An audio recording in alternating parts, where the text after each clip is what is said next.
दोस्तों, आज की कहानी है ननंद जी जोर जबरदस्ती से नेग नहीं लिया जाता। चलो दोस्तों, कहानी को शुरू करते हैं। अंजलि की भाई की शादी है। अंजलि सारी तैयारी करके मायके पहुंची अपनी 12 साल की बेटी सुस्ती के साथ।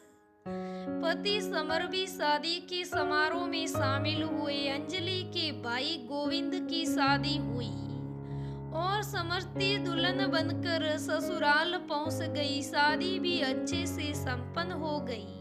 बहुत जगहों पे नेक होता है कि ननंद अपनी भाभी के सामान से कुछ ले सकती है। अंजलि ने भी बिना मौका गवाए अपनी भाभी समर्थी की एक साड़ी और चादर उठा ली। वो चादर भी कोई साधारण चादर नहीं थी। वो समर्थी की मम्मी ने अपने हाथ से कढ़ाई करी हुई चादर थी। समर्थी को दुख तो हुआ, लेकिन रस्म थी सो कुछ कह नहीं सकती थी। नानी सुस्ती सब देख रही थी। शायद किसी और ने ध्यान नहीं दिया या ध्यान देना जरूरी नहीं समझा, लेकिन नैनी सुस्ती अपनी नई मामी की उदासी भाप गई थी। नैनी सुस्ती जब देखो नई मामी के आगे पीछे मंडराती रहती। कुछ दिनों में अंजलि और सुस्ती को वापस अपने घर जाना था। अंजलि सामान पैक कर रही थी, बड़े खुश होते हुए। अपने भाभी वाली साड़ी और चादर पैक करी। सुस्ती ने माँ से पूछा, माँ आपने नई मामी का सामान क्यों लिया? आपके पास तो कितनी साड़ियाँ हैं, मामी को कितना दुख हुआ होगा ना।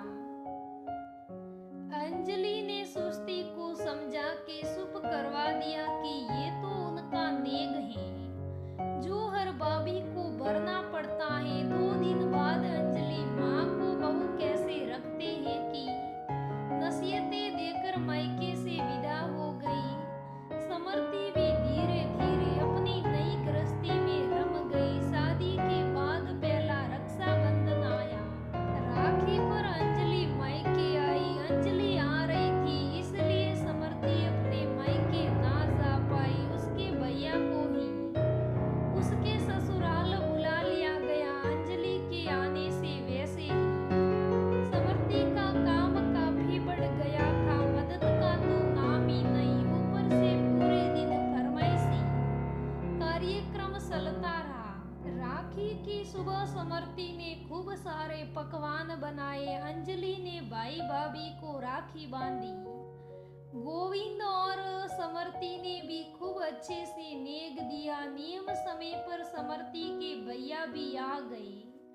साथ में खूब फल और मिठाई भी लाए थे। समर्थी ने अपने भैया को जलपान करवाया और राखी बांधी।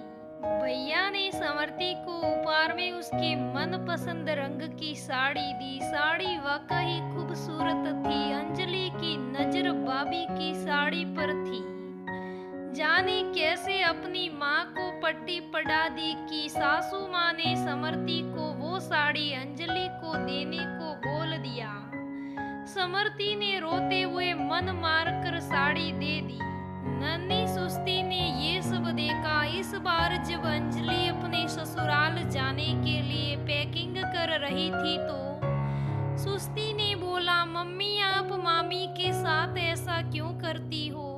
देखा आपने कैसे उदास हो गई है मामी। बेटा ये तो नेग होता है ननंद का। अंजलि ने समझाना चाहा।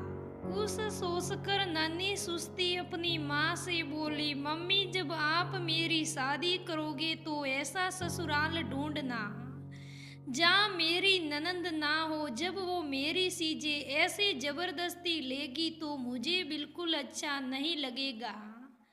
और जब वो मेरे घर आके ऐसे काम भी बढ़ा देगी, ना बाबा ना, मुझसे नहीं होगा इतना काम अकेले। नानी सुस्ती ने मुंह से ये सुनकर अंजलि को अपनी गलती का एहसास हुआ और सिर लज्जा से झुक गया। अंजलि ने तुरंत साड़ी उठाई और चली गई अपनी बिटिया के लिए एक अच्छी नई मिसाइल बनाने। दोस्तों, ये कहानी बस यही कहना चाहती है कि हर किसी को अपनी भाभी से कोई भी जबरन चीज नहीं लेनी चाहिए। अगर भाभी मन से देना चाहती है तभी लेना चाहिए, वरना किसी के पास से जोर जबरदस्ती कोई भी चीज नहीं लेनी चाहिए।